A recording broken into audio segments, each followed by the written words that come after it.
Good evening. I'd like to call the Planning Commission meeting for December 4th. 5th. Sorry. Wow, that's a good way to start. 5th, 2023 to order. So our first order of business is public comments. Do we have anybody online that has submitted the proper paperwork? No, there were no online comments. There's seeing nobody here. We'll move to the second order of business, which is approval of minutes. Or is there any amendments or anything, objections to the minutes? Hearing none, they are adopted by consensus. Thank you. Well, that brings us to the order of business of the element. We'll have staff introduce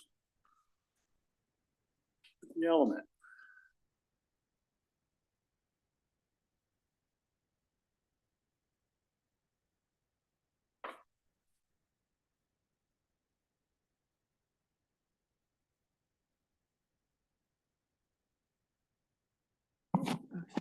So tonight we're continuing discussion of the economic development element. You had a revisions are included in your packet. Changes highlighted in blue from your last meeting. So the goal for this evening is to hopefully get through the draft and see if we're ready to get direction to move forward to public hearing. Thank you. And I will turn it over to Todd. Right. Good evening. This is read through or number 3, I believe we're at. Just before we get started, in your packet, I believe it's after the last page of the references are the 2 questions that were asked, specific questions not related in part of the discussion of the element itself, and I've answered those. One of those was, is there a way, Commissioner Banashinsky asked about making the data more inclusive, and the short answer is U.S. Census is working on this as we speak. I think this is has come up in a more regular discussion in census reporting, and so they are going to be doing this as part of the ACS data, and then probably more likely in the main update every 10 years. But that's at least the short answer for now. And then the last question that we had was under the educational attainment and income. Is there a difference between associate's degree and higher education? I believe Commissioner Caudry, you asked this one, and I've answered that. It's in yes, there's a specific level that has a broader category of higher educational level attainment. And so there is a little bit of a distinction with that. So I'm glad I was able to answer those for you. But we can, Chair, how would you like to address the element at this time? You want to go over that section by section, or? Yeah, quickly, section by section, and then if any of the commissioners have items to bring up, new items that are not being reviewed by Todd, then just let me know.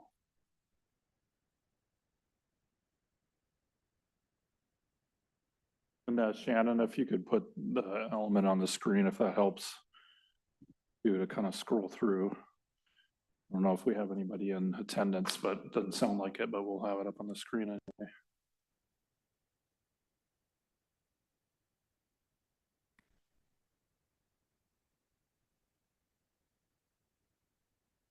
Uh-oh.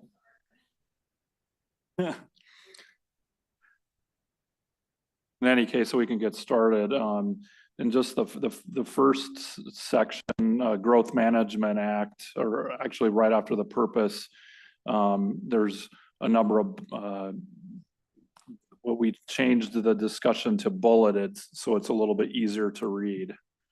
I'll just pause here for a moment while Our city clerk assists in the technical.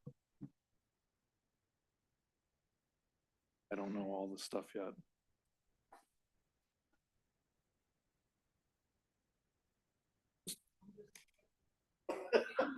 Snap your fingers or do the fawns. Anybody get that? But it wasn't working. Yeah. It started working, All right, good. but nobody got the reference. Yeah, so in Growth Management Act, I bulleted those items just for readability. The next one was just inclusive and sustainable. That was a comment that we all agreed on, or at least the commission discussed that at length. So we've included that throughout the document. I did include a footnote at the bottom here about the tax base, broadening the tax base and what that means. So you can take a look at that. If you have any additional comments or questions, I'm open to that.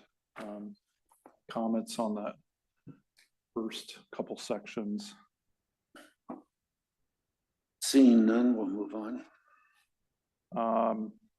Vision 2050, I don't think there's really a whole lot added there, except in that kind of third or 2/3 of the way down, and other vehicle related emissions. That was a comment that that was noted, just some additional language. Down, we just added the word residents under countywide planning policies. I think that's just a couple of word changes. Then moving on to Kenmore Economic Development Strategy and approach, page 4. City developed an economic development approach. We removed 3 prongs. And then focus on key partnerships. That's one of those.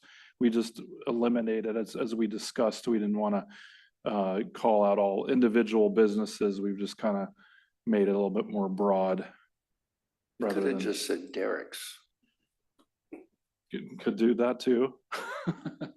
I'll stop there again. Any other additional comments? Because we'll get on to the next section. Anything else? Seeing none, we'll move Okay, on. moving on, existing conditions. Don't see anything on the next few pages there.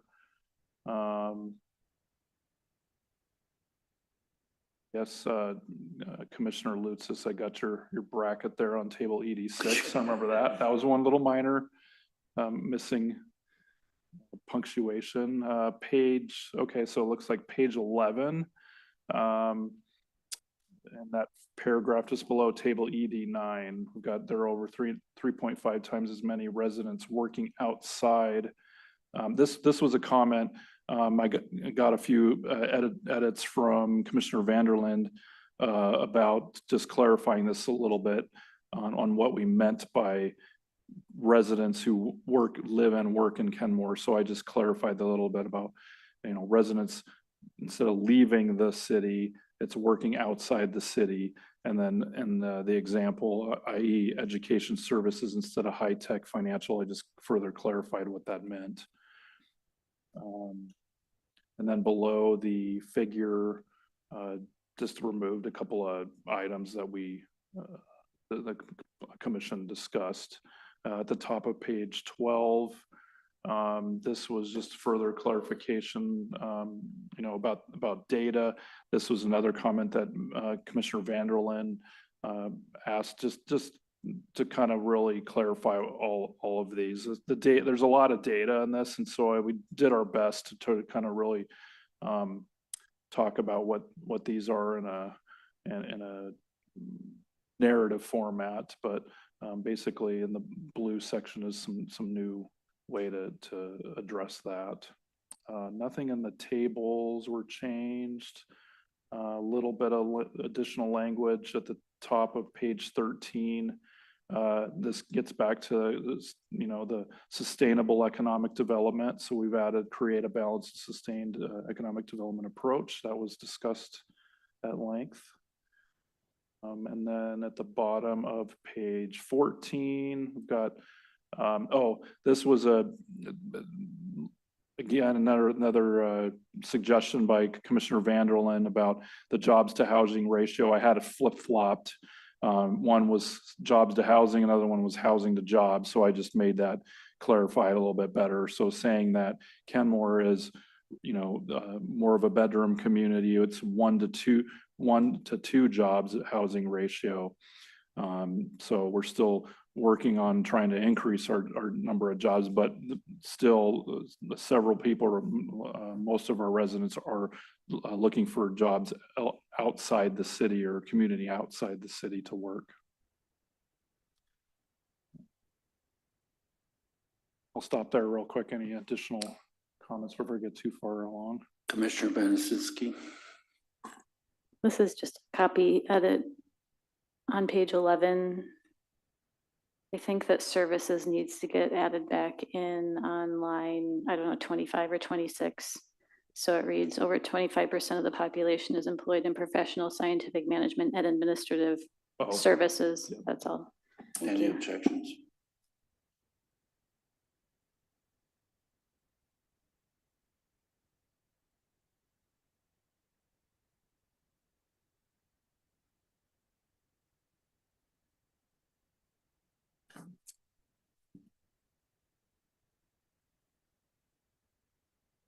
And getting down to 15, 16 tables remain the same. Now we're into future trends. Retail demand.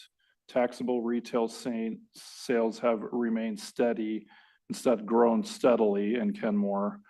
We just wanted to note that it's the trend in retail, e-commerce has really kind of taken over the majority of retailer spending. So we, rather than saying this steady uptick or grown steadily in Kenmore, which may have been the case in the last update, we're just saying that it's remaining steady for the foreseeable future. So hopefully don't have any objections to that wording. Just quick question. So we mentioned high capacity transit a few times. Can we put a footnote in here about what the definition of HCT is? I mean, is that some, I think that would be useful, just as we go through this. Yeah, and I'll,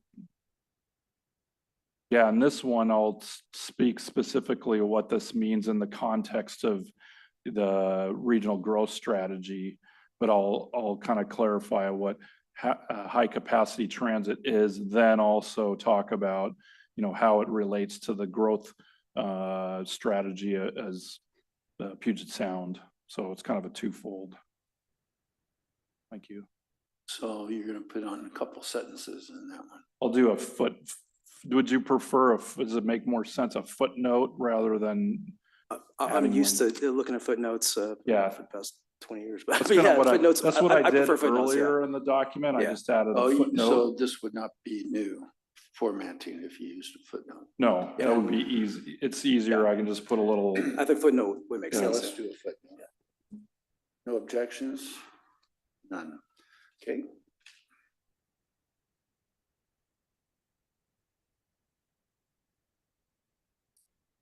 Okay. 18, 19 remain the same. 20. Oh, we got this Scott instead of the SWAT. That was Commissioner Wyckoff brought that up. I missed that in the actual title there. Kenmore's Air Harbor, that was an extensive discussion. Everybody remembers that. So that one should be corrected. Please let me know if there's anywhere that I didn't change that, but rather than just saying Kenmore Air Harbor, it's Kenmore's Air Harbor, and not calling out the business itself. So similarly, or we have Bastyr University. We did talk about you know, not naming specific businesses, but in the case of Bastyr, since it is a place of education and it is one of our larger institutions in Kenmore itself, we decided to have Bastyr called out in its own separate section, and we moved it down to this category under strengths. So, any comments? Almost, almost former Commissioner Lucis. Thank you. Quick question about the Bastyr University paragraph there. I see under the section on the air harbor that we talk about approximately how many people it employs. Since we gave Bastyr its own section kind of comparable to that, do we know how many people Bastyr employs or how many students / potential consumers? I'm sure I they could bring in? find that data out. Yeah, it shouldn't be an issue. I'm not sure if there's maybe sort of a position on the commission in terms of keeping it consistent between both. If we're putting numbers for one, we should put it for both or anything, but that just popped out to me. I'm all for consistency. So if that's not going to be too much of a headache, I think we should be able to find that pretty easily. So that will be just a technical insert. Yep. Any objections? Hearing none.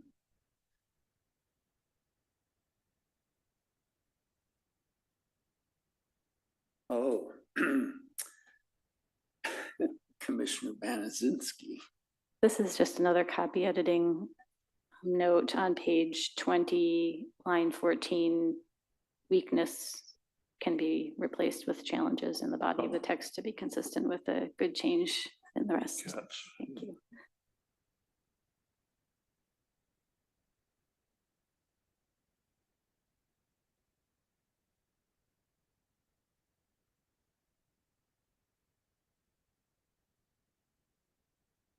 Okay. Back to page 21. So we've got Bastyr. Challenges, opportunities remain the same. Threats remain the same. We just had DIS instead of discouraging new business development. Page 23. And we'll fix this, the way this looks. Don't worry about how it is. It's just because things get shifted down. So Yeah, formatting. formatting is a little That's ugly all- right now. That's all in your It area. will be, yes. I will stop there since we're going to be getting into the goals, objectives, and policies. So any additional comments on the narrative part? Last chance, folks, on the narrative part. Seeing none, we'll move ahead. Okay, so moving on to goals, objectives, policies. Page 24, page 25, policy ED-2.5, permit home businesses with residential zones consistent with the neighborhood context instead of residential character. Policy ED-2.6, encourage quality and affordable childcare instead of adequate, which we decided we didn't know what adequate meant. So that could be construed in different ways. Policy ED-2.8, regarding the economic development approach, property acquisitions where strategic instead of where possible. Moving on to page 26. We've again removed 3 prongs under ED-2.9. Policy ED-3.1, support private reinvestment in local businesses through the potential use of tools such as loan, grant matching, fee abatement, or other mechanisms to revitalize commercial centers. So we just removed local serving shopping centers, improvement districts. Policy ED-LU-3.2 and reinforce private investment. Objective ED-5, identify and support Kenmore's downtown as a focal point for commercial and inclusive and sustainable economic growth. So that was a comment that we had in previous sections. Policy ED-5.2, use zoning and infrastructure incentives to achieve redevelopment in the downtown. We removed and infill. Policy ED-5.3, at the end, again, inclusive and sustainable. For the inviting and vital central core, that is inclusive and sustainable rather than self-supporting. Objective ED-6, support regional economic development strategies consistent with the Kenmore vision statement was added. Policy, moving on to page 26, policy ED-6.2, resource critical area open space residential uses. We eliminated estimated for 6 and 20-year time periods just because it's, I think there was conversation on really what that was, and I looked into it and I couldn't find anything. So we just decided to remove that. And then I'll pause after this one if there's any additional comments. Policy ED-6.3, utilize tax and fee systems where appropriate that are equitable, etc. So I'll just take a pause. Any comments, feedback? Seeing none, we'll move on. Objective ED-8, develop a culture of excellent service rather than customer service. I think Commissioner Cadre, this was one that you mentioned. And then likewise in policy ED-8.1. Policy ED-9.2, encourage proactive outreach to community business organizations such as Kenmore Business Alliance was added. Moving on to page 28, policy ED-12.1.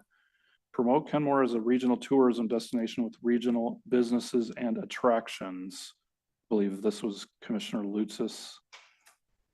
You mentioned that. And when we just removed Kenmore Air Lodge, etc., just to be consistent with removing business. And then we just added apostrophe S's to objective and policy 13, ED-13, apostrophe S.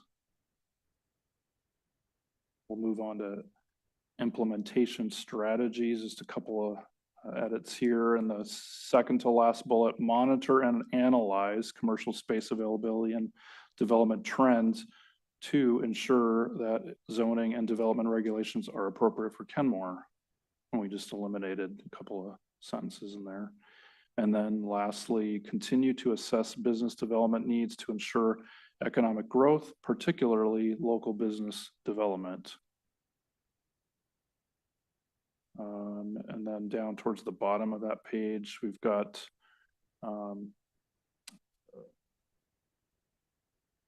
More, play more. Find more. that's right.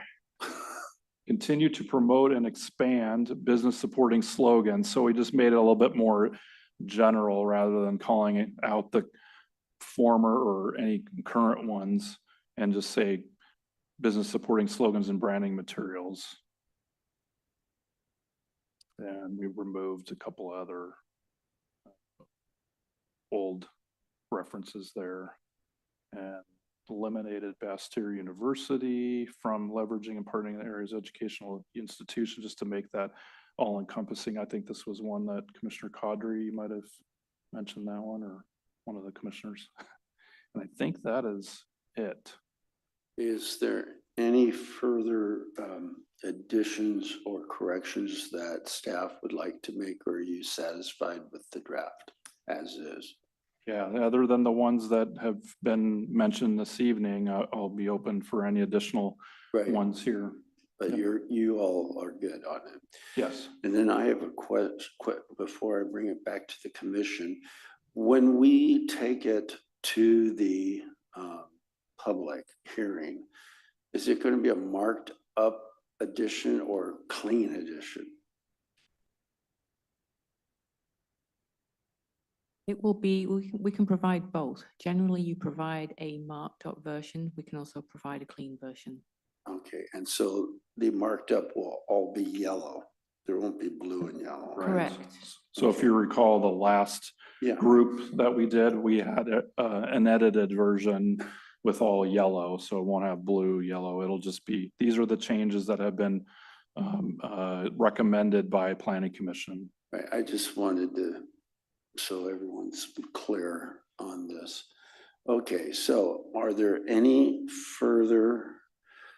Well, of course, Commissioner Lutzis. I was just going through and something popped out that I didn't catch before, but on page 4F-11,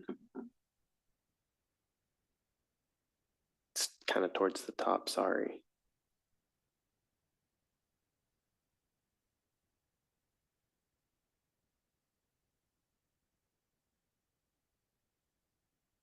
Yes, at the top of the page. So I see in the first table there that this is a list of the largest employers, and this is listing out private businesses. I see Kenmore Air Harbor again in here, and in this case, since it is a private entity, is it Kenmore Air or is it the Air Harbor itself? I don't know which entity. Yeah, actually, this one, if we're gonna go with Kenmore's Air Harbor, I would say it's the all encompassing Okay, Kenmore's Air, so I can make that change here. That's a good catch. okay. So it would be Kenmore Air itself, the operating company, or would it be just the harbor? Well, No, sorry. I can double check with Teresa that handles the business licensing, but I believe it's the Air Harbor as a Okay. whole, not just Kenmore Air, but I'll confirm that. Okay, thank you. Thank you. Well, okay, so being technical, you're saying largest employer, so it's either Kenmore Air. It can't be the harbor as a whole. You're talking about employers. An which would be- employer, So that would be Kenmore Air itself. Unless there's some other big huge entity down there. yeah, unless it's In an L, tunnels. yeah. I'll have to check and see. So a question is if it is well, this is a list of the largest employers, so either if we're doing that, then we're saying, okay, is it Kenmore Air, the business, or is Kenmore's Air Harbor one entity? Which I don't, now that I read this again, I think it's the Kenmore Air business. Yeah, I think that's right. They do have a KenmoreAirHarbor.com as Kenmore Air, so it is part of their business Okay, officially. yeah.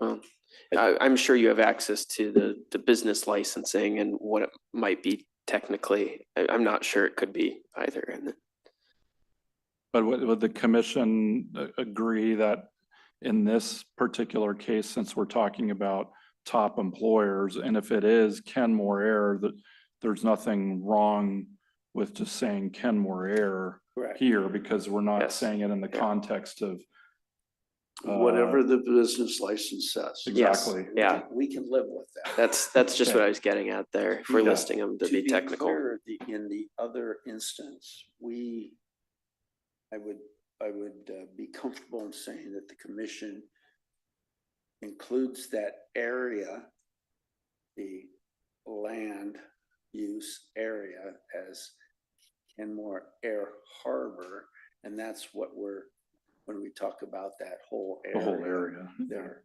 not. So I think that's Yeah. the understanding here at the commission, Makes sense, yeah. right? So, This is Commissioner, a quick question. It's not a question plus comment. In our last meeting, I was pleasantly educated and shocked by the fact that 60% of the businesses in Kenmore are home-based. Do we have numbers on what kind of business they are, or is it just kind of generalized in one category? I mean, do we have any information on what kind of services these home-based businesses provide? Yeah, I mean, I think we'll have the license data, and it should say what their main source of income is, or what the business is, on their license. It probably indicates what specifically that they're what commerce they're in. Their classification. Classification You code. have to say that. Yeah. The charts that are in this plan, so those home-based businesses are just obviously part of those services. I'm almost thinking, do we need to separate those home-based businesses and kind of highlight them? Because that's pretty awesome that we have that many home-based businesses. And so I'm not asking for us to include that in here because I think that would be a lot of work there. But I just think that highlighting the fact that 60% of our businesses are home-based is pretty cool. And I think that we should kind of focus on that too. That's 60% of licensed businesses. Right. But not, well, it's Yeah, it's that's a cutting good one. hairs, but I think we need to be clear whether, you know, as a percentage of employees, which could be self-employed, compared to the non-home-based businesses, I'm not even going to go there on the record of which is which, but that might be interesting. Well, the other thing I know in another city that I sat on a committee for, not Lake Forest Park, someplace in Oregon, there was the whole question, and they had charts of where their tax money came from, and business tax money came from, which included home accommodations, food, and everything else. And that was rather interesting also, but I don't know if do we need to get into that? I mean, when my question, I guess, for Commissioner Cadre and the commission as a whole, you know, do we need to get down that specific with, I mean, we call it out, we say that there are this many home-based businesses, but there's no way to get the exact number. That's just our best estimate from based on the ones that are legitimately licensed. We may have more, we may have less, but or definitely won't have less. We may have a lot more than that. So we don't know. I mean, I guess. But I guess the narrative is that Kenmore is a city with a lot of home-based business operators. Licensed home-based. Licensed, business, yeah, right? exactly. Yeah, I think that kind of highlighting that is something that we should do. And I think it has been mentioned here, I think once, but you know, something that we might want to include. But I don't have any kind of suggestions or amendments right now, but yeah. Okay, so we're going to let that one sit as it may. So is there any further comments from the commission? Hearing none, before I ask for the motion, the next step is a public hearing, correct? Yes. And do you have a date for it that we want to? I think it's a January 16th meeting. So that'll That be your is the official, first so meeting. you would be ready. We'd be ready. We are ready. We'd all be ready, yes. Okay, so ladies and gentlemen, I would entertain a motion that the economic development element be scheduled for a public hearing before the Planning Commission on January 16th at 7:30. Oh boy. Yes, 7:30 in the evening. Okay, is there someone who wants to move that? So moved. It's been moved and seconded. Is there any further discussion? Can you repeat who seconded it? I did. Oh, thank you. The chair can always just second unless I really don't want to. I just want to make sure I didn't miss anything. You didn't miss anything, Shannon. No. I'm ready to second anything. Just call me up on the phone. I'll do it. Okay, so there's no further discussion. Call the question. All those in favor say, indicate by saying aye. Aye. Aye. Any opposed? Indicate by saying nay. Hearing none, that is a unanimous vote. So we're going to go to hearing.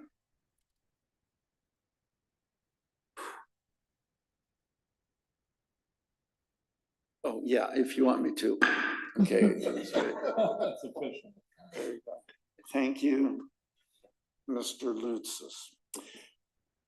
So our next, our next element that's coming before us will be The council will approve the docket at the January 8th meeting. And so I think tentatively, we are thinking it's going to be the downtown element. the what? Well, I yeah, didn't mean to ask such a hard question.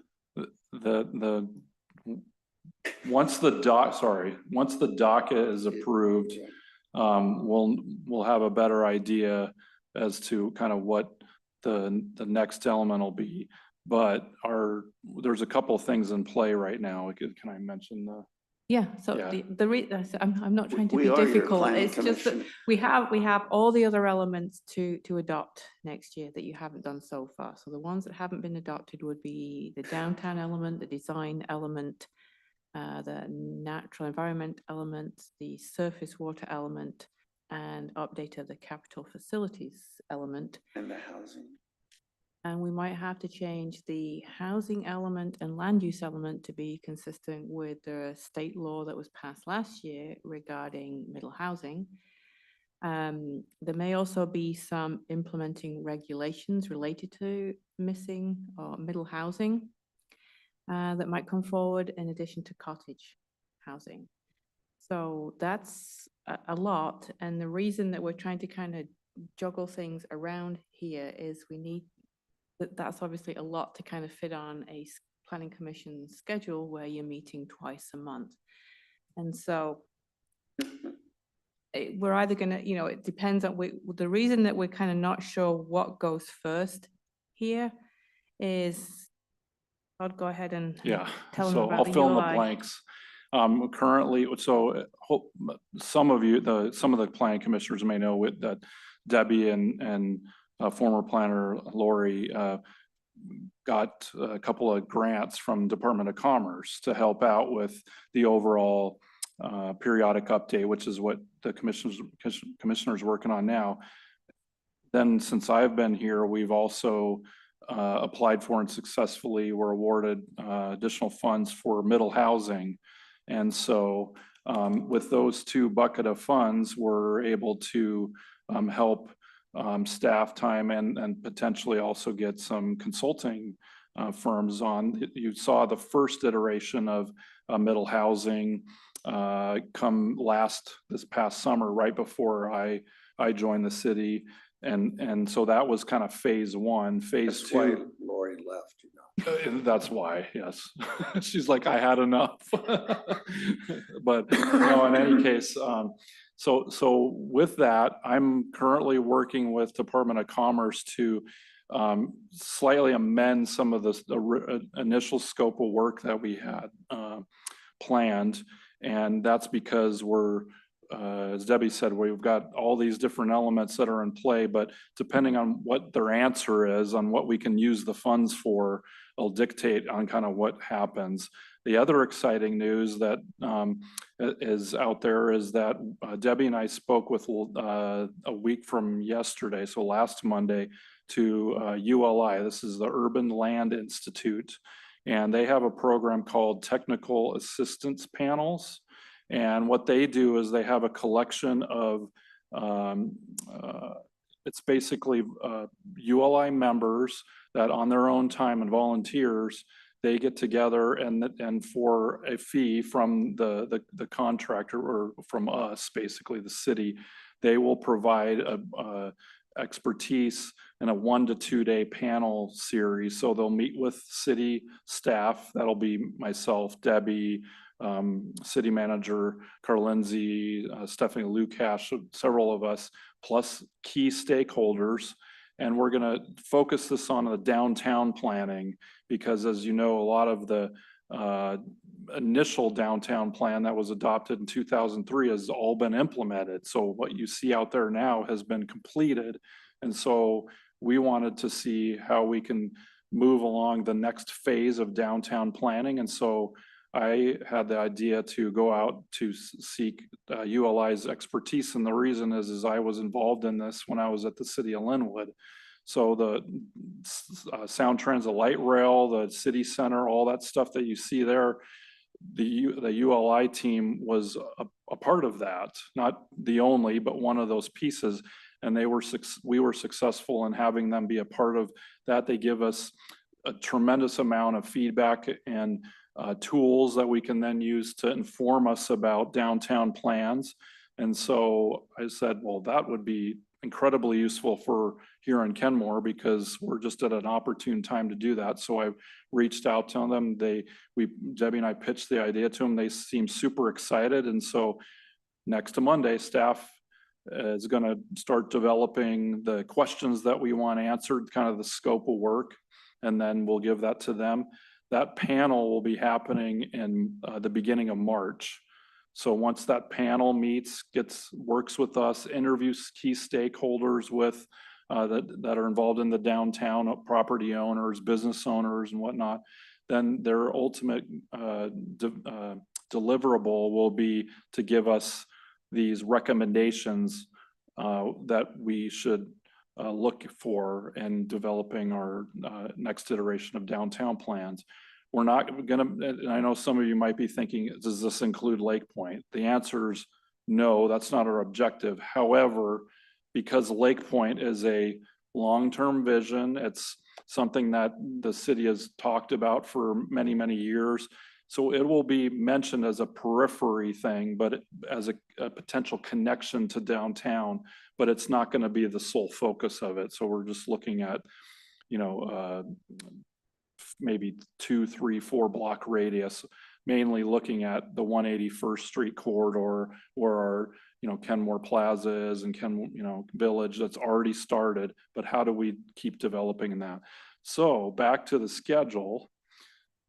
Once that plan is finished or the panel is finished, we'll get a document in place that'll help us and the commission start talking about, the next iteration of the downtown plan. I've already started working on it loosely, but this I feel will give us so much more value to help us move forward with it rather than just kind of doing some wordsmiths here and then crossing our fingers the next time we get to it, we can do something this way. We have really some value out of this process. So that's really what, where the downtown plan will fit. So the downtown and community design element will follow right after that March timeframe. So we're probably going to start that in earnest around April, whereas the housing and land use elements will probably get shifted up a little bit earlier, and that is in concert with the middle housing stuff. So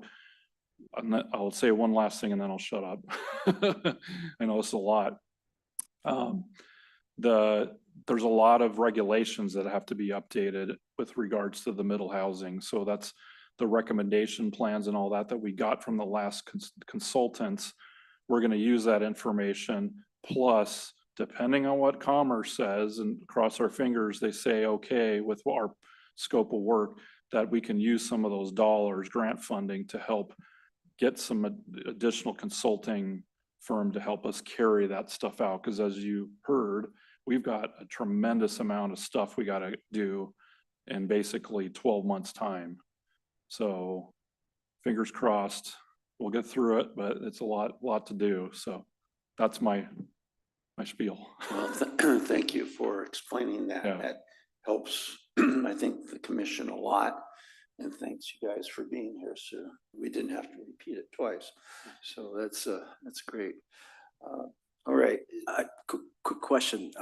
When the city hires consultants, a firm, well, first off, what are who interviews them? And then what's that process like? If you can just kind of summarize that real quick. Really quickly. So so we fall under the procurement process of the state, a little bit different than public works bids. So that is a little bit more of a formal process where you have, you know, it's got to be public, so on and so forth, in the presence of, you know, opening the bids, sealed bids and whatnot.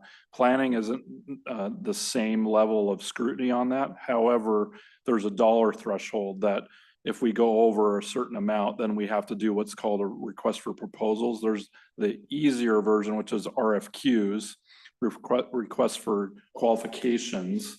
That's really like people that are, or firms that are interested send in their qualifications. Then Debbie and I can look through those and say, okay, we'd like to talk with these folks. RFPs is they actually have to submit their proposals based on a scope of work that we've outlined for a specific dollar amount. And so then those will interview the top 2 to 3 firms, but it's over a specific amount. Yeah. And then we have a contract. A contract, So yeah. there is the purchase, there's the policies which Yeah. set how you buy things or engage services. There are state law regarding that, and the city has adopted purchasing policies that relate to that. And we're likely going to be, as Todd said, in an RFP, RFQ. So it's advertised. The consultants will then submit their proposals, usually interviewed by staff. And if it's a qualification, then it's a negotiated then dollar amount and scope. And then we enter into a contract. That is all done by staff. If it's above a certain dollar amount, then council has to authorize the city manager to execute the contract, which is typically if it's above $50,000, then it has to go to council to give the authority to the city manager to execute the contract. But our goal is to use as many of the grant dollars as we possibly can. So that's why we're saying that the schedule of things might be altered a little bit depending on kind of what they say. But I'm hopeful that the ULI will pan out because that's super exciting. And I think that will go a long way in informing the downtown plan. But likewise with middle housing, you know, we just really need to develop those policies, because otherwise the state is adopting a model ordinance that is a more of a cookie cutter blanket ordinance that is going to be, say, here you go, cities, this is what you're going to adopt, and you don't have, you know, any local control. We want to have some local control. We've got a toolbox, if you recall some of that was presented. So we'd like to at least work through it to the best of our ability in our own control, but would appreciate some assistance in getting that implemented, just because of the sheer amount of work that we've got to do, as Debbie said, with all the natural environment and the stormwater and all the other elements. So, yeah. Well, thank you very much. Appreciate all your work. And now we're going to move to the rules and procedures, the draft. Oh, yes. The answer to this can be really short, but I know that it'll be a different experience this time with middle housing because it will be a mandate. But will there be community engagement that will go along with the process? So maybe we can cultivate, I hope, a different experience in our community. Well, we did a lot. There was a lot of public engagement around middle housing. And what we'll probably do is, as an intro to all the planning commission and the new commissioners early on, is kind of go over what happened with middle housing and also present the reports, the final reports that we got out of that effort. Mm-hmm. But I think that there'll be some policy questions. And I think, the first one is we're just under 25,000 in population. Once you get above the 25,000 population, then there is, and other things that you have to implement. Being as we're so close, it probably makes sense that we go straight to looking at the 25,000. So we have to do something to comply with the state mandate. The question then is, from a policy perspective, in terms of the comprehensive plan, is do you want to go broader than that or not? So those are some of the policy questions that will come up. And then the implementing regs, then again, that's where we can try and tailor it to where those are required and what they will kind of look like, whether it's duplexes, triplexes, cottage housing in terms of where those kinds of housing will go. So I think part of it then will be, we got a lot of feedback from a broad spectrum of the community and community-based organizations and so forth. It'll be using that. And then again, it will be it will be re-engaging, but it will not, I doubt whether it's going to be as intense as it was last time, because now we actually have direction from the state. But yes, so there'll always be engagement. We haven't actually outlined what that will be beyond the required participation that we have with the Planning Commission and the public hearings and with council, but there will be something to bring the community along. Yeah. Great. And trying to do outreach in, a variety of methods and ways, but it will not be as intense as last year. The purpose of last year was to get a really good base for engagement, and that's what we spent the money on for that. Thank you. Right, we're gonna move on. So before you tonight is a new set of rules, and the ones that we're looking at, is the ones that have line numbers that go all the way to 498. And also I put on your dais another piece of paper with regard to some guidelines. Now, we're not going to talk about those guidelines, but after the explanation from staff about how much work we have, I think that pretty much outlined the difficulty that we're going to be facing here. But that's for tonight. Let's work on these rules. And so where they came from is the commission appointed Commissioner Lucis and Commissioner Vanderleen and myself to a subcommittee to draft something up. And so we got hammers and chisels and drafted and looked at a lot of notes from our staff from another version, and try to clean up, get rid of a lot of stuff that just didn't need to be in here or could be referenced. And so, and I'm sure Ms. Bent's going to have a comment or two as we go through. So you're welcome to just jump in. Yeah. Okay. So we're at, we're going to go through Article 1 first. Is there any questions there? Wow, that's one done. Okay, Article 2 is membership and officers. Now, the membership, I just referred to the Kenmore Municipal Code section, and because that could change from year to year. So if you want to know how the membership is working, you should go to the code, not to our rules. Go ahead. Is this for the whole article, or can we? The whole article. Whole article? Or Article 2, yes. Okay, so for Article 2 under Section 5, well, Section 5.2, I should say, removal. This is just a grammar spelling thing, but the letter B for the subsection or 5.2, can you unbold that? I see it's bolded in it. Oh, B, you mean? B, that's right. A is unbolded, but B is bolded. You know, just for you, I think we can do it. Thank you. You're I welcome. appreciate that. Now, if there are any other easy amendments like that, I'm all ears. For those of you who have actually read this ahead of time, I want to say thank you, because rules are not an easy thing to get through, but they're very, very important for process.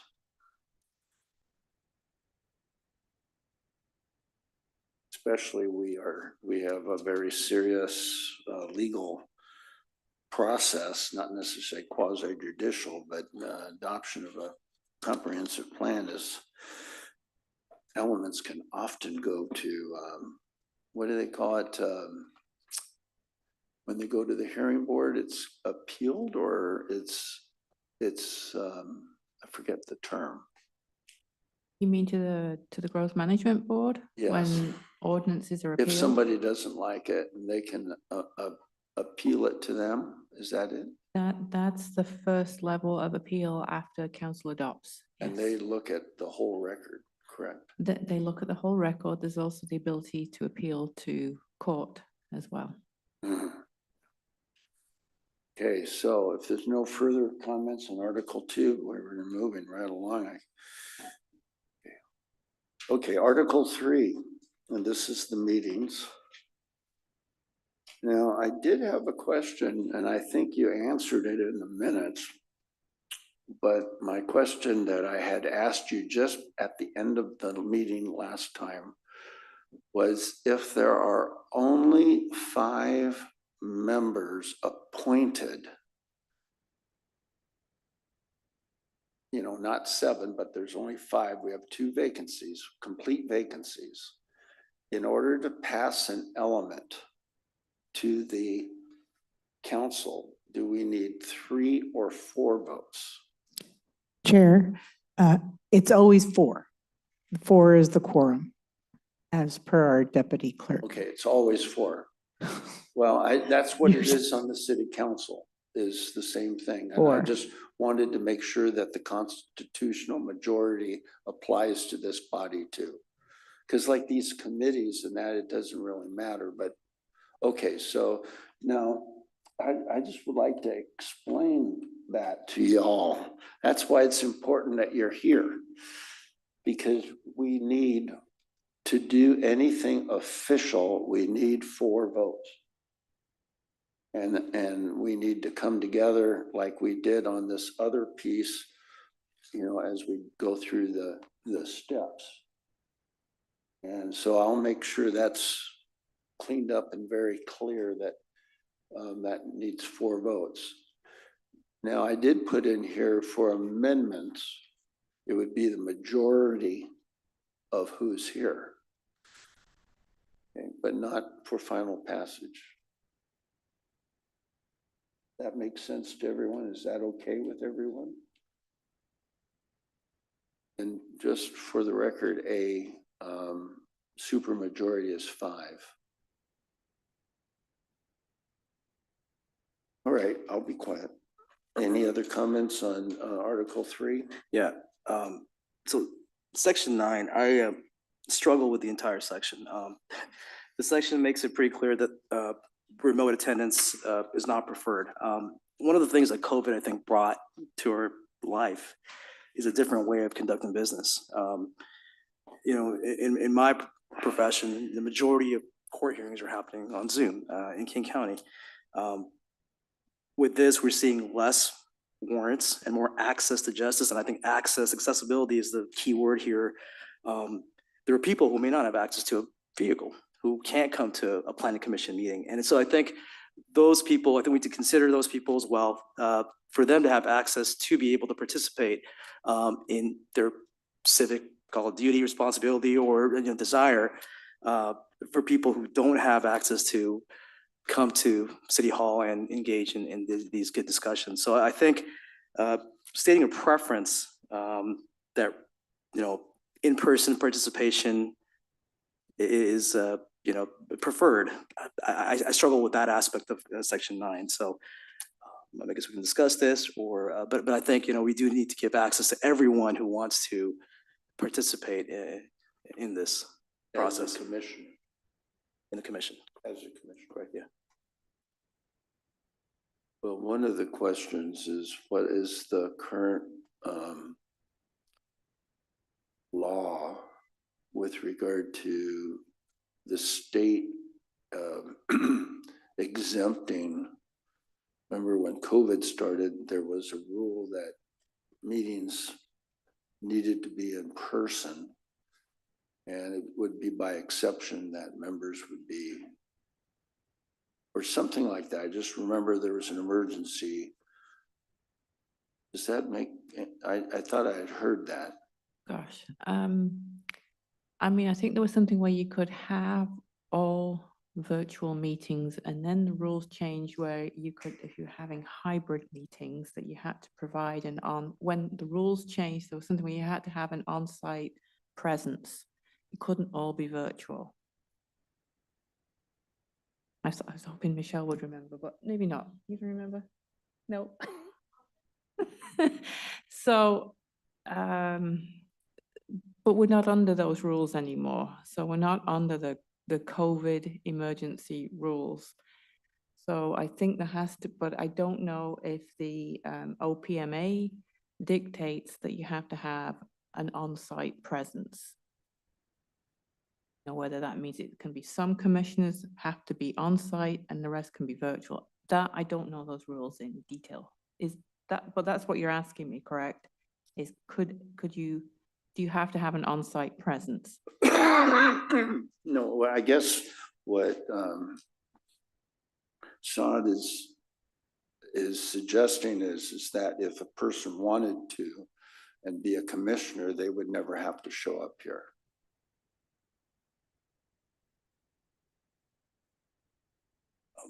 I mean, that's what Or if they are unable to drive over here because they don't have access to a car. And plus, it's not the best for the environment either.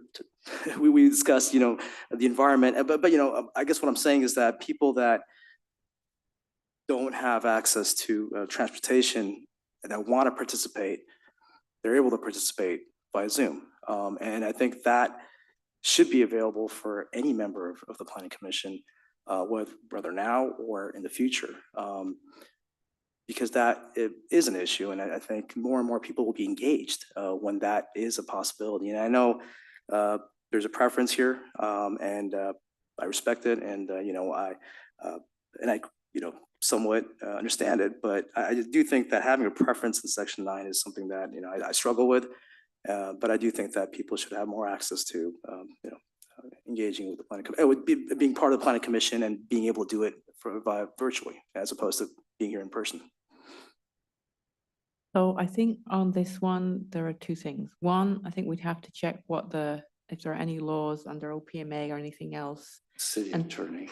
And yes. secondly, then, is this is something which is, if there's nothing in the OPMA or state regs, then is this something that is a city policy, which then is something that either applies to the council, and typically we follow, have been following what the council does in terms of things like attendance and hybrid meetings.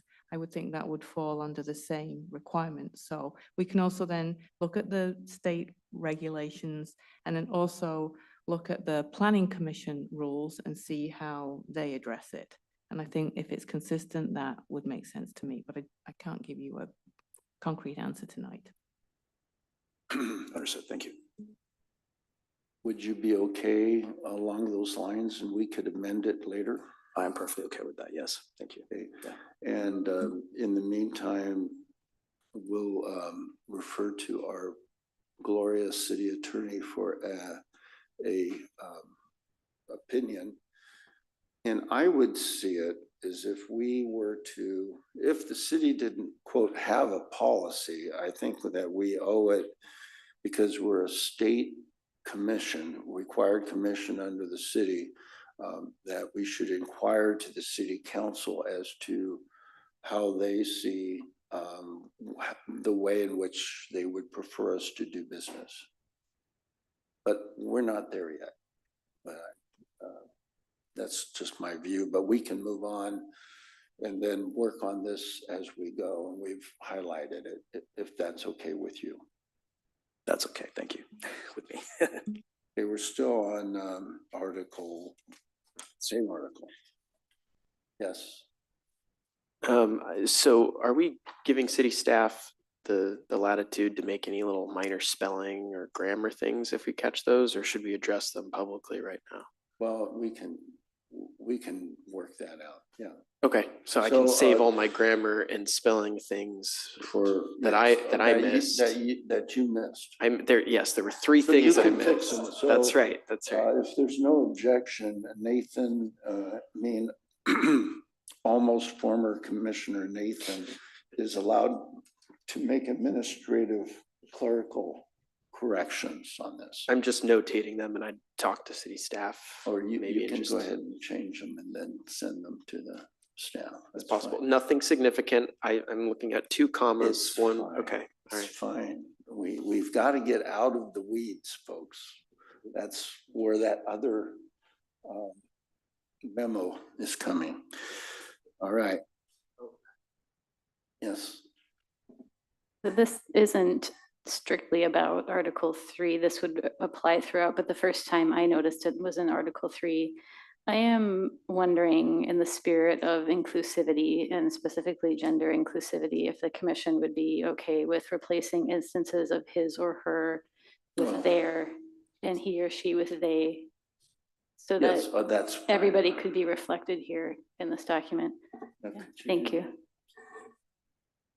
Yes. Okay, so our editor will do that.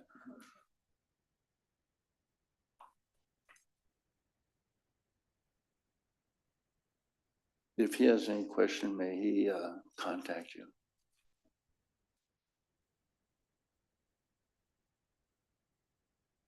By the way, ladies and gentlemen, if you're on a commissioner and you're on a Zoom representing the city or that, it is a proper thing to do is after your name is to put he, him, or she and her and all of that is, it's not just politically correct. It is the way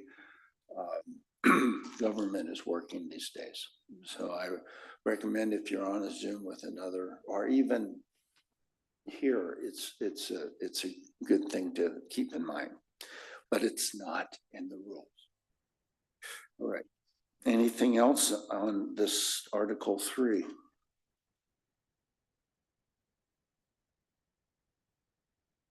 Fix the voting thing. We're going to fix that.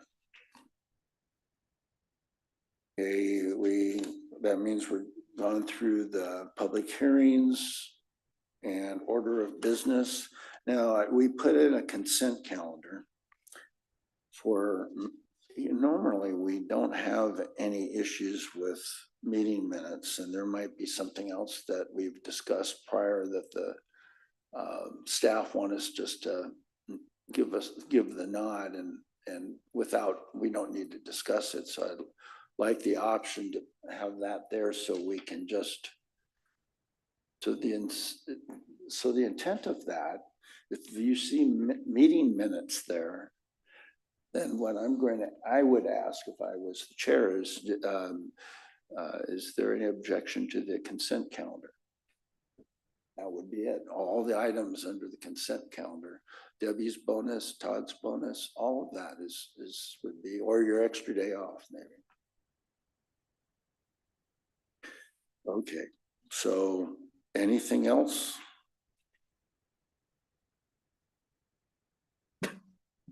Go ahead, you jump in. I've been waiting for you, Debbie. You can, so I can't see here if it's Todd or Michelle found what the council's remote attendance and. Oh, we're back to remote attendance. We're on 323. Yeah, I'm sorry. So I can read it out and then I can You've got send it. it to you separately, or I guess the committee separately. Is that a city ordinance? Is that a city? These are the council rules on how they kind of address remote attendance and voting. And it says occasionally a council member will not be able to be physically present at a meeting, but will want to be involved in the discussion and/or decision on a particular agenda item. The procedures and guidelines for permitting a council member to attend a meeting via remote access are contained in this section. In the event of a declared emergency at the local, state, or federal level, or if the city determines it cannot hold a meeting in person with reasonable safety, where council members or public are in attendance, several or all of the council members may attend the meeting remotely without the limits set forth. So basically it's saying the expectation is in-person meeting, and then the exceptions that there were on the emergent, I guess, related to emergency, or if you can't safely hold an in-person meeting. So the council are basically saying the expectation is in person. And then council member attendance via remote access is limited to 10 times in a calendar year, but the city council by majority vote may allow additional attendance via remote access. So the council have basically, I think, said in person, there is an allowance. They've put a number allowance for virtual and also kind of recognize that sometimes emergencies dictate the need to be virtual as well. So we can send the committee or all of you that language from. Well, let's go ahead. Let's. It sounds actually pretty similar to what's there right now, all the way They down. stole some of it. Yeah, all the way down to in the event of a declared emergency at the local, state, or federal level, or if the city determines it cannot hold, et cetera, and so forth. So I think we captured a lot of that. Yeah, you added this section. Did you just copy it straight from the I think city council? I had done that Oh. first draft and Okay, taken it all right. from city council. Yeah. Perfect, Yeah. thank you. And then the other question I have is the must be able to hear all speakers in the meeting room and all people. Is that in that city council words and music? Yes. Yeah, because that's a requirement of the law. Otherwise, you can't vote on something you can't hear. The where it says the commission's expectation is that members attend in person, is that in there as well, in the council paragraph here? Because we specifically have an expectation set here that members attend in person. I'm not sure if I heard. They're saying that you have 10. You have 10 options. 10 options to be remote, or by a majority of the council, you can increase that number. That's how so by default, if you can only be remote at 10, then I guess the 10 expectation. times in a calendar year? A calendar year, but the council's meeting more frequently than the planning commission. Yeah, that's about 30 to, well, I guess 35% of their meetings or whatever. So about a third, a little over a third. Commissioner Benzinski. I understand Commissioner Quadri's point, if I'm understanding you correctly, I feel like there is an equity aspect to it, that if there were a community member who said, I'd really like to serve on the planning commission, but I am in a wheelchair and I don't have, I'm making something up, but I'm in a wheelchair and I don't have support for getting into my vehicle and getting to the meetings. It feels like, I wonder if we could have a reasonable accommodations clause in that case. I do understand the value of being in person and that business does, business does feel different when conducted in person, and I think there is some value in that. But I also do see that there may be some equity issues involved, and I wonder how we could accommodate both. Commissioner Lutz. We had almost that exact same discussion, and that's why we put the specific wording of not able to be physically present for those who cannot physically be present. And we didn't include, a number just in case there was a certain circumstance. But for those who are able to make it, there is an expectation that they should make it if they can. But we understand that some cannot, and that's why it's worded the way it is. Yeah, to Tracy's point here, I mean, having a vehicle or a golf cart is a privilege, right? It really is a privilege. And not only that, I mean, I think what we're not talking about here is also mental health. People sometimes want to stay at home and serve their community. And so that's something that we should, I think, really consider. Or to the point too, Commissioner Quadri, like childcare. Like if there was a working mother who had their kid in childcare all day, but didn't want to put their kid in childcare for another 3 hours twice a month. There are all sorts of different circumstances that people have that we could accommodate by remote participation. So I do take that point at the same time that I understand that it is valuable to be in person and in the same space. Okay, so how about we do this? I really want to try to get this done tonight. the commission in the beginning of this on line 324, before occasionally, the commission will provide reasonable accommodation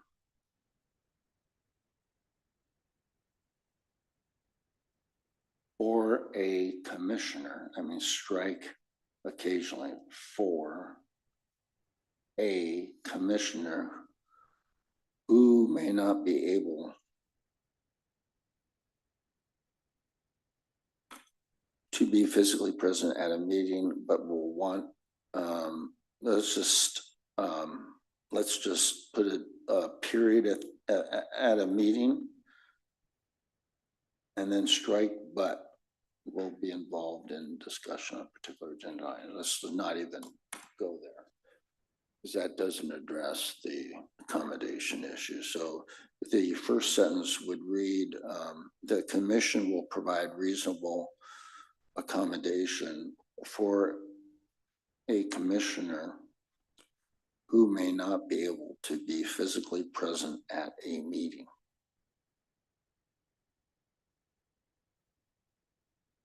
And then we would also, I guess, you folks want to strike the commission's expectations that members attend in person, or the commission's preference. How's that go with accommodation? How about the commission's normal practice is to appear in person, or standard practice is to appear in person? I mean, the word expectation is Okay. a requirement. So I would suggest commission's standard practice is that members attend in person, or What kind of practice? standard or regular, Standard, okay, or standard. regular, yeah, is that members attend in person. Okay, I think that makes sense. any objection? Or standard practice is for members to attend. I don't know if that sentence makes sense, but I think yeah, That removing members- expectation is important for people not to think it's a requirement. Okay. Okay.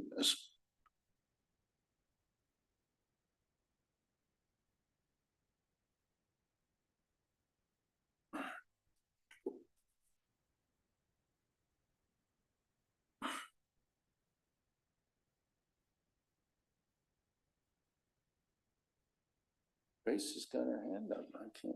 So I know I'm the one who introduced the reasonable accommodation language into the conversation, but when I heard you, Chair Thompson, speak about it and making a change, I just did feel a little uncomfortable. We can't, like, sometimes if the technology fails and we can't provide a virtual option, have we failed to provide a reasonable accommodation? I feel like you have to be really careful there.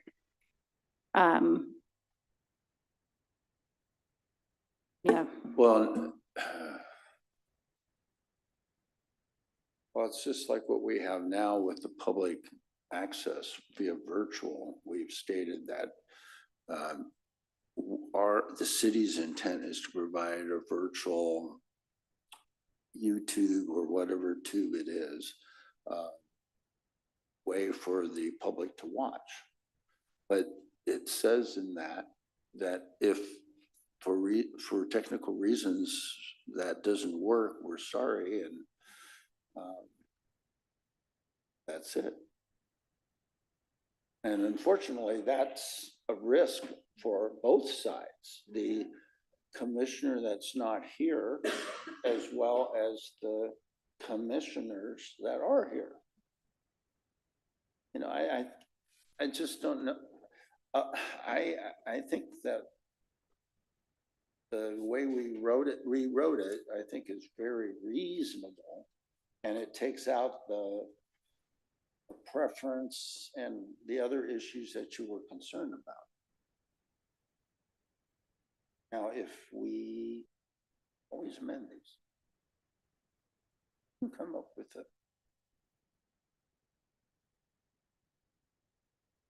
Maybe it would just simply be a matter of including language as we do for people making public comments, that the same understanding would apply. to commissioners who wanted to be accommodated with a virtual participation Sounds option. like that, isn't it? That's I good. think Oh, it's just important to set expectations and be clear. Okay, so then what we should do is oh, okay. Also, I don't think do we need to wordsmith this in this meeting? I think, isn't that one of those things that makes our meetings go on too long? Well, we're trying to get this. You wanted it to be get approved this tonight, rules- okay. These rules done, but I'm happy with the new language that you've added, Dwight. I think that that is reasonable. It covers most of the issues that I brought up, and I think a lot of the issues you brought up as well, so. are you okay with that? And we can always go back to it some Yeah. other time. Okay, so we're I think good it's- where way it is for now. Okay.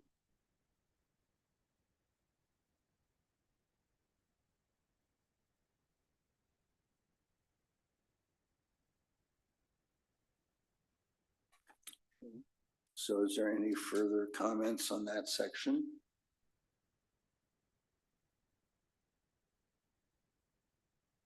Now the fun part, Article 4, Commissioner Conduct. Now, don't any of you jump out of your seats now. That's not allowed in this.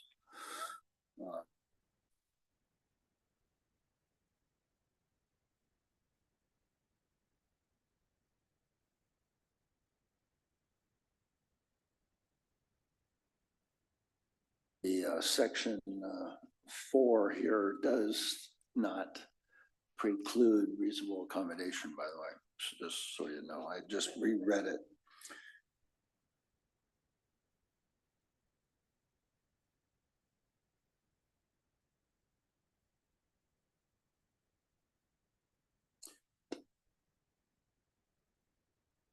If you are unfamiliar with ex parte contacts and other types of things, it's always better to seek out advice before the meeting from staff and the chair, or jumping out in the middle and saying something you don't have to say. But then again, it's always important if you're questioning yourself to talk to somebody about it before it happens.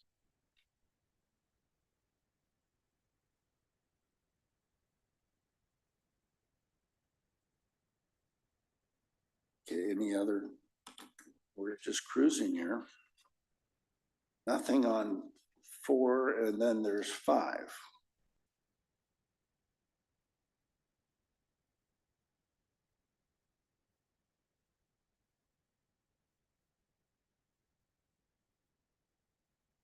Now they're outside of Robert's rules. I put in line 487, 488 to make clear that the commission could suspend these rules with a supermajority.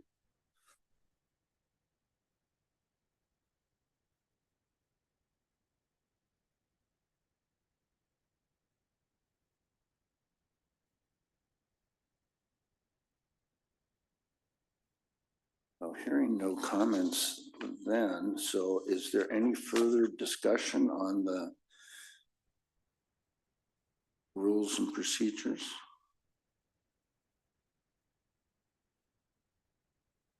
Okay. So is there a motion to forward these to the city attorney for review? Is that with the amendments that we've discussed this Yes. evening? As So soon as moved. as soon as you get it Yeah. fixed. So moved. Okay. See, we're saving the staff time on this. Is there seconded, and so what this is about is the staff has advised us, and it's excellent advice, that the rule should go to the city attorney to make sure they're compliant with Kenmore Municipal Code and State Code. And any other types of issues that, like you were talking about, reasonable accommodation, things like that. So that's why we have to do it. And this gives her a month before we come back again. So that might be okay. I can ask to see if we can have them in time for the 16th meeting. January 16th? Yeah. Okay. Chair, sorry to interrupt. Did you need to do a vote? Yeah, I'm going to get. Okay, I'm perfect. just- Thank you. I'm clarifying things so everybody understands what we're doing. So the next step after that is that the attorney will probably have a couple items that will need to be amended. And we will amend them, I assume, and then we will pass these rules. And then they will become the rules of the commission. Okay, so there's a motion on the floor. All in favor, say aye. Aye. All those Aye. opposed? Unanimous consent, thank you. So now, boy, we're almost done, good. Let's go to that little memo that I wrote.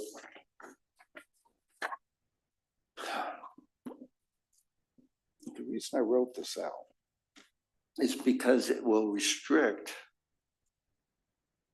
commissioners' verbiage.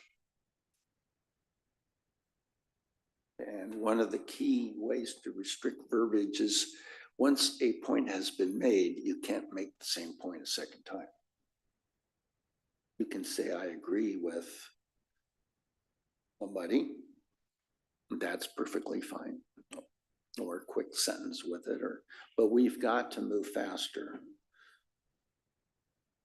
We do an excellent job of being detailed, and we shouldn't take away from that. But also we need to be prepared for the meeting, and if we have something that we object to, it helps the staff to have, instead of saying to staff, well, what would you write an amendment, and say, well, it'd be even better if you had some idea of an amendment so that they, when they mix the soup bowl, it comes out right. Or I should say, whatever kind of bowl it is, flour. So that's, do you folks have some other ideas of how we do this, or is this too much, or what the staff are not really happy about having to put another meeting every quarter, because that's a lot of work for them. I mean, if it has to happen, I'm sure you'll be the first to tell us, right? It's after the docket's approved, we can share with you, once we know a little bit more, the schedule, and you will kind of see then how many meetings are allocated. And if things go longer, it means that things start getting pushed back. And at some point, we will probably have to say the only way to get things done is to add additional meetings. So I think once we share that with you next year, after council's adopted the docket, it will give you a clearer idea of the expectations. We'll be sinking in our chairs. And our job is to give you the information. We do the research, and we come up and we present that to you and provide you options. And if you don't feel that you need more information, that's what we will do. Our job is to give you a draft of things for you to review. And again, if you're doing the review, I mean, it's sort of starting at that higher level is, does this meet the policy direction that we are working on? Is there anything missing? And then we can kind of, from that level, get into the details, because really that's how it should flow. So I think then, if that's how I think about how we can get through things. So if you keep that in mind, and then if there are things then that kind of say, we need to provide something new, and this is better language, we can then kind of make sure that it flows consistently through the document. So I guess what I'm trying to say is, we will do our best to kind of meet what you need to do it, and, you know, let us kind of do the work on the drafts and everything, and just, you know, but we're willing for you to take in all the information. But if you start at that higher level, does this meet our policy needs? Does this meet the direction? You know, that's helpful for staff, because that's truly, you know, your role as a commission is on that policy level. Another item that this would change process is that if one of us asks the staff to do more research, and I'm not talking about, you know, simple research like we were talking, what's the city council's rules say about this? That's simple stuff, but we've asked our staff to go and do some more intensive research in other places. And what this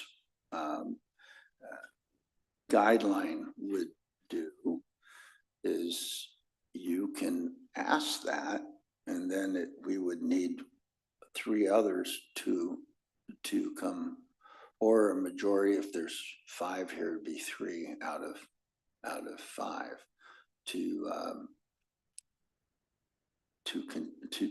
have that happen. Now, if that's too much constraint, yeah, speak up. This is the time to talk about it. I mean, we're all talking about rules because we won't be talking about rules very often. So I just, you know, we have 6, 7 people with different personalities and different visions of, and there's a lot of materials that we go through. And so I think it takes a little longer because we have different ideas. I mean, I don't think we repeat too many things, but we do agree with a lot of things, and sometimes we disagree. But, you know, you're absolutely right. I think based on what you're telling us, it seems like we need to speed up, and I'll do a better job personally to be more prepared at these future meetings, and kind of have changes ready to go, as opposed to kind of discussing it. And I think all of us can kind of do that as well, and I think we will. Yeah.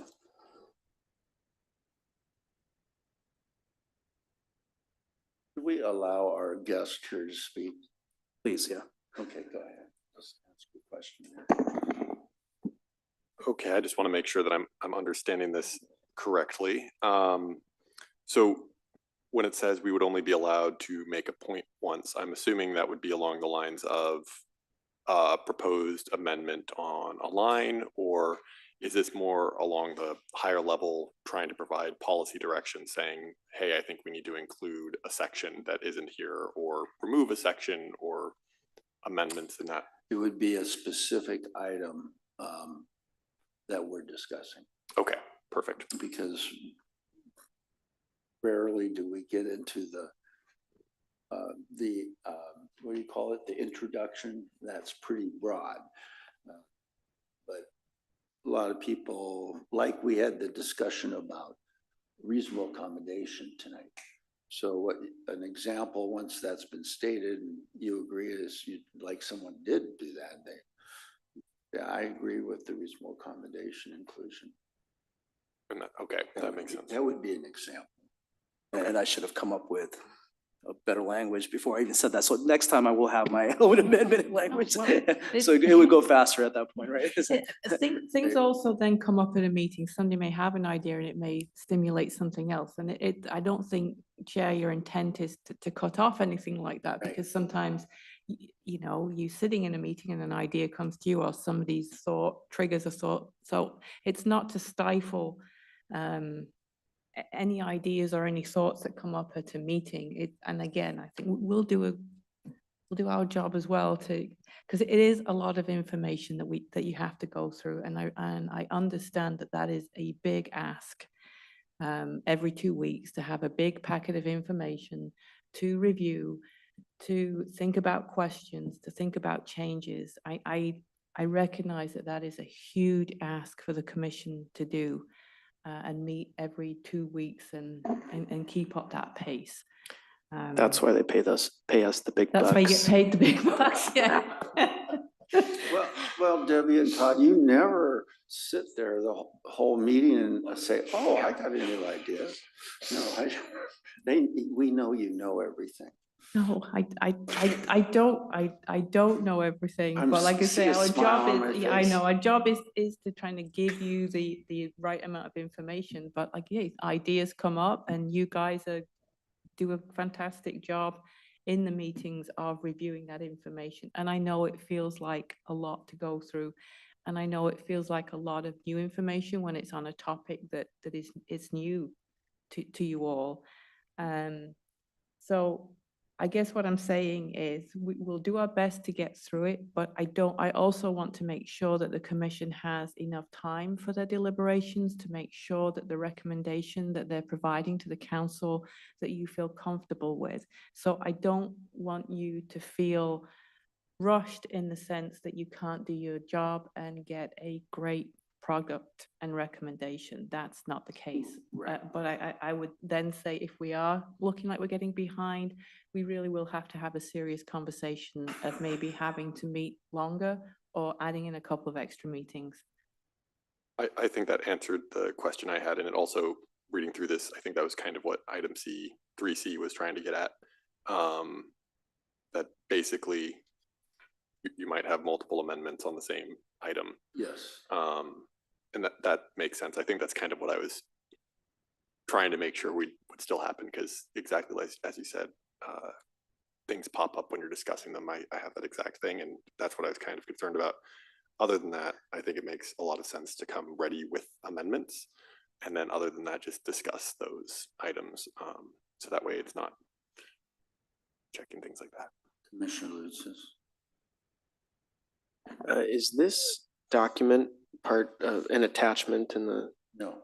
okay, It's guidelines. I Guidelines. said it would be guidelines so that it's not our formal rules. yes, It's yes. just a manner of how I would try to, so we have an understanding Mhm. of how we can maybe move things along a bit.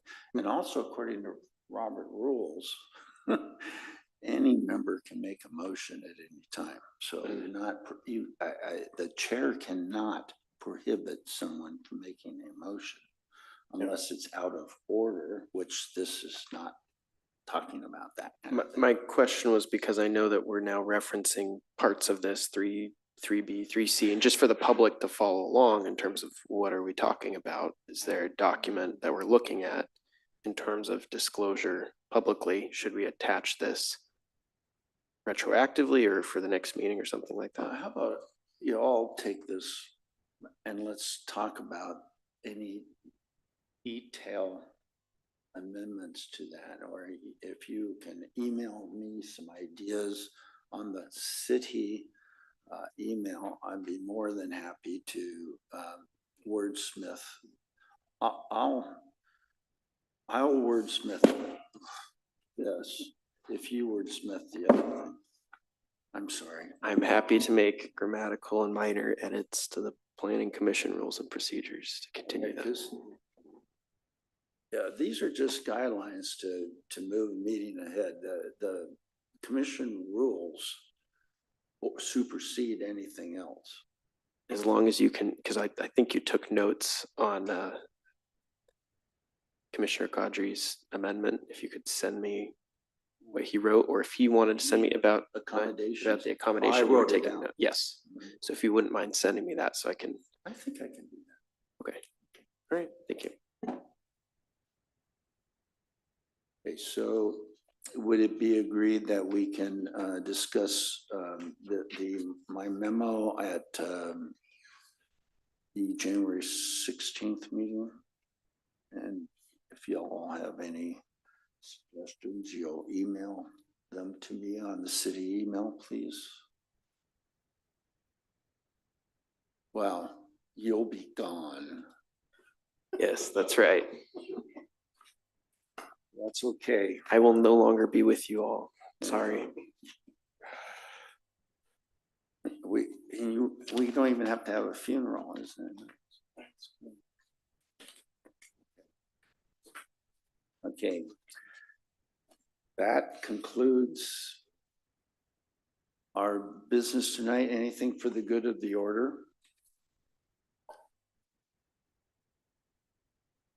For the good of the order, Commissioner Lutzes. I'd just like to take a moment to thank you all. It's been a wonderful experience these last 5 years on the commission. I've learned a lot. I've grown a lot. I've found a place that I love and a passion that I wanted to pursue. And so I know that it will be tough for me to move on, and the Planning Commission will always hold a special place in my heart. And the people who make up that commission, past, present, as well as city staff. So it's been a long time. You know, I guess I'm technically now the second most veteran member on the commission.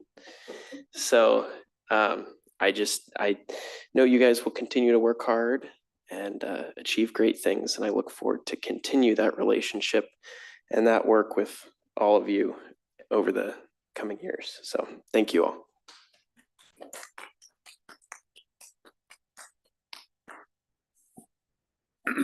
Thank you, Nathan. And look forward to your swearing in. Fun fact, that's the same night as the college football national championship. Oh, is it? Yeah, it's the 8th. But yeah. Well, who does the swearing in the city? Did you get a judge in?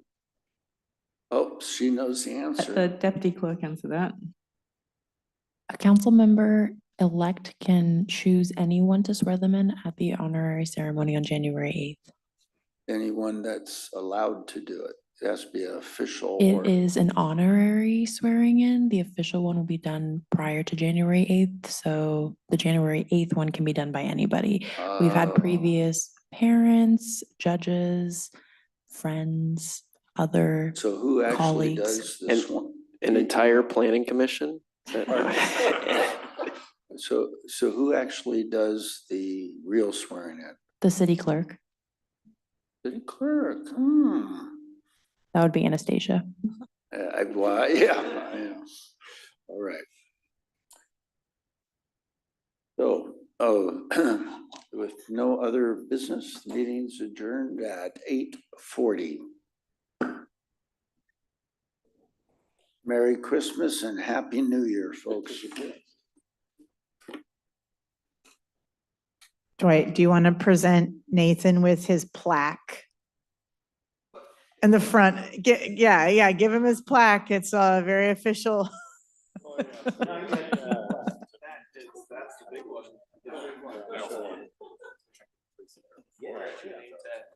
No, go ahead.